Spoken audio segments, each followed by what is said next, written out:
Welcome back to Global Lens with me, Parikshit Luthra. US President Donald Trump is broadening his trade war after threatening 14 countries with higher tariffs from August. Trump is now targeting copper imports and has promised higher duty on semiconductors and pharmaceuticals. Copper prices hit a record high in trade after Trump announced 50% tariffs. He has already imposed a 50% tariff on steel and aluminium imports. Trump did not specify when the copper tariffs will take effect. That's not all. Trump also threatened tariffs on semiconductor and pharma imports, adding the duties on pharma could surge up to 200%. However, he promised 18 months so that the pharma industry can be prepared for the tariffs. The US president has once again threatened 10% tariffs on BRICS nations, which includes Brazil, Russia, India, China, and South Africa, calling it an anti-American alliance. They have to pay 10% if they're in BRICS, because BRICS was set up to hurt us. BRICS was set up to degenerate our dollar and take our dollar as the standard, take it off as the standard. And that's okay if they want to play that game, but I can play that game too. So anybody that's in BRICS is getting a 10% charge. Is that immediate, sir, or is Yeah, that pretty soon. if they engage in some behavior? Well, if they're a member of BRICS, they're going to have to pay 10% tariff, just for that one thing, and they won't be a member long. I thought BRICS was, I said this about a year ago, and it largely broke up.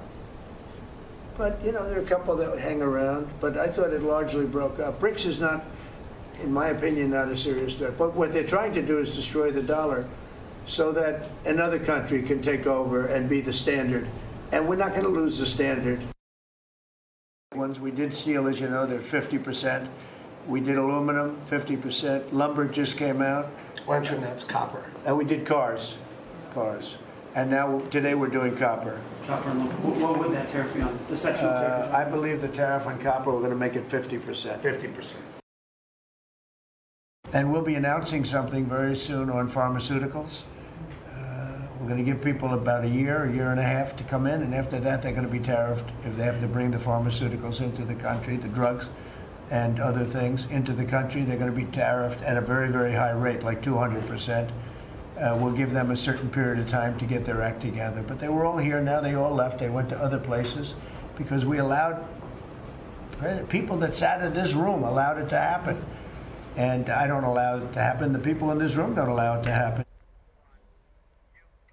However, negotiations on trade are still ongoing with a slew of countries. The US has offered the European Union a baseline 10% tariff on all EU goods, with certain caveats for sensitive sectors like aircraft, spirits and cosmetics. The EU has been locked in intense negotiations with the United States in a bid to prevent steep levies from coming into force. The European Union said that the faster the two nations reached an agreement, the better it was for the bloc. The EU has been lobbying for steel tariff exemptions that US introduced, but Trump is refusing to play ball on that front. Meanwhile, China has warned Trump against striking deals that sideline China. This came after Trump announced that Asian countries would face higher tariffs from the 1st of August, unless other agreements are made before that. While US did not single out China in the tariff announcement, he did mention that if goods are being transshipped, the middleman countries could even face higher duties. Trump has so far reached 3 deals with UK, China and Vietnam. While letters to 14 countries have already been sent, he has announced that he could be releasing fresh letters to at least 7 countries regarding trade deals and tariffs today. Joining me now to discuss this further is Josh Lipsky, Chair, International Economics, Geoeconomic Center at the Atlantic Council. Thank you very much for joining us, Josh. Trump is clearly escalating this trade war.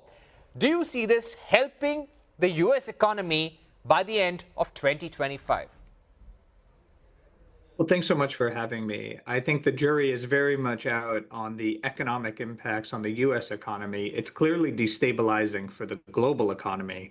If the effort here is to raise revenue, that's already happening. We've seen an uptick in collection on duties and from tariffs domestically, and there's more to come, as you noted, from pharmaceuticals, copper, that will all generate more revenue.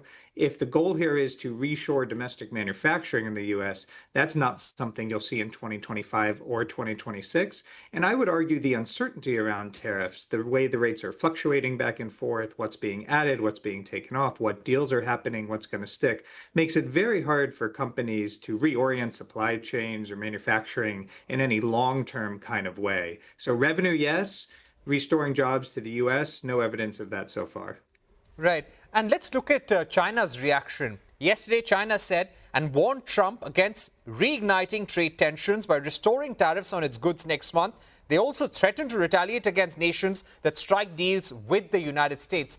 Clearly, the US wants to sideline China, but China has over the years shown how it can hit back and hurt supply chains of medical equipment, of semiconductors, rare earth magnets. How bad could the trade war be if China were to start retaliating from next month?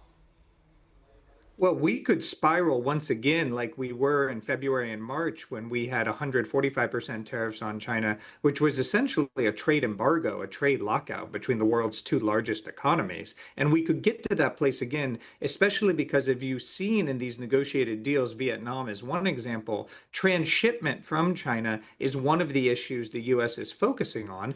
Obviously, the Chinese are upset about that. The question is how they are going to retaliate. We saw in March the export controls on rare earths put real pressure on the US. We had to shut down a Ford factory for several weeks here, and there was more to come if that persisted. So there are real leverage points on both sides here. Everyone is trying to avoid a re-escalation like we saw in the spring. But if the transshipment continues to be a focus of deals that get announced in the coming weeks, I could easily see things spiraling again. And remember, the deadline for the tariff pause to expire on China is August 12th. For the rest of the world, it's August 1st. So we'll get through the August 1st deadline in a few weeks. We'll see where we are. But then we have to deal with China less than 2 weeks later.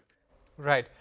Do you think these tariff strategies and unpredictable tariff strategies could work in China's favor and could move some of these Asian and European economies closer to China?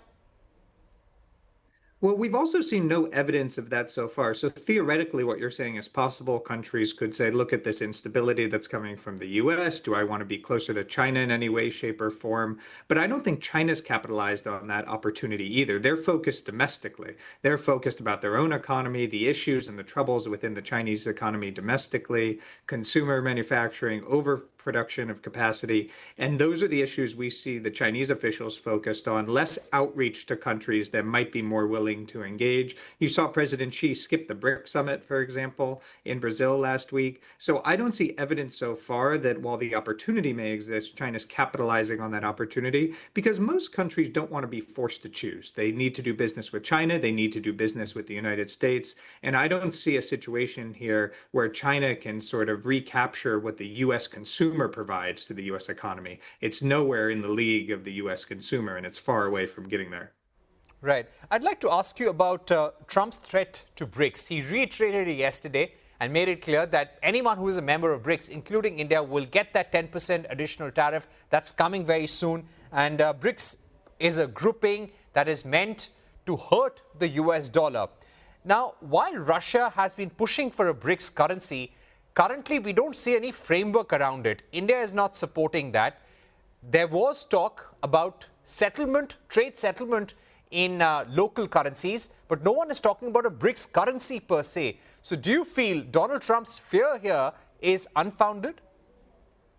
Well, he's basically keying on a real issue, but it's not de-dollarization, as you said. It's not new BRICS currency for all the reasons that doesn't make sense for the membership of the BRICS, India included. What it is about payment systems. It's about cross-border connections between banks in these countries that don't touch the dollar. Just as you said, settlement in local currency, that's very real, and that's an ambition of BRICS. They talked about this when Russia had the BRICS summit last year. They call it BRICS Bridge, and it's built off some Chinese technology that they've used for cross-border settlement. So the issue that Trump is focusing on is a real one, and it can impact the way the dollar is used globally, especially in terms of sanctions. I think he's giving this broad terminology, de-dollarization, to talk about something that's much more specific and nuanced. I do think it's important to say that after he tweeted that out, the White House backtracked a little and said there weren't an imminent 10% tariffs coming on BRICS. But he has talked about this before. He talked about this during the transition between his election and inauguration. This is actually a focal point of his treasury, how the dollar moves around the world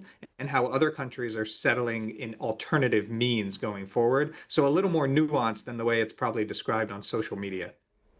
Right. But considering the unpredictability around tariffs, there may just be more preference, even for countries like India, to have settlements in local currency. India and Russia have had a rupee-ruble arrangement for a very long time. And we may consider this with other nations also. And it's also a de-risking strategy.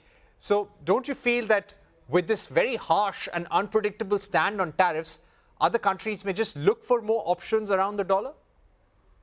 Well, I think that the more the Trump administration uses tariff as a form of punishment or a form of sanction, which is sort of what this BRICS 10% threat is, the more that pushes countries, to your point, to look for alternatives. It actually creates the incentive and motivation. I always believe, and we say at the Atlantic Council, the best response to this is not to threaten countries, but instead remind them of the value of being part of a Western-based system, SWIFT and chips and the way dollar moves around the world right now and how efficient that is, and bring the best new technology to the table. I think that's a better strategy than threatening countries and only providing more incentive to find alternatives. Right. The EU-US trade deal, are you expecting that to happen anytime soon? And will that be a source of stability for global markets? I think it will be, and it's inching closer to reality. But as all things with Trump trade deals, the devil is in the details. Oftentimes we get announcements. Vietnam is a good example of this. We still don't have the paperwork on the Vietnam announcement. So we often say there's a trade deal with Vietnam. I only think there's a trade deal with the United Kingdom. I don't count the China deal as a trade deal. I think of it as a ceasefire. So really, there's only one trade deal for my estimation. We'll see what we get on paper. I think that's what's clear. The EU did not want to agree to a 10% baseline tariff. They were frustrated that the UK agreed to that, but it does seem like the EU has moved on that front and is now willing to agree, at least on a range of products, if not all products, a 10% baseline. This now sets the baseline globally at a bottom 10%, but could be higher for many countries. And I think we're going to get some announcement around that this week, but don't expect that that translates to other countries. It doesn't mean we'll get an India deal. It doesn't mean we'll get a Japan deal. The economic linkages between these countries and the US are different in each situation. Each of them present their own complexities in terms of tariffs and trade. And so one deal does not basically foresee or forecast another deal, in my view. All right, Josh Lipsky, thank you so much for joining us here on the program, giving us your view on Donald Trump's tariff strategies and how India and the world should navigate them as well. Moving on, it's time to take a look at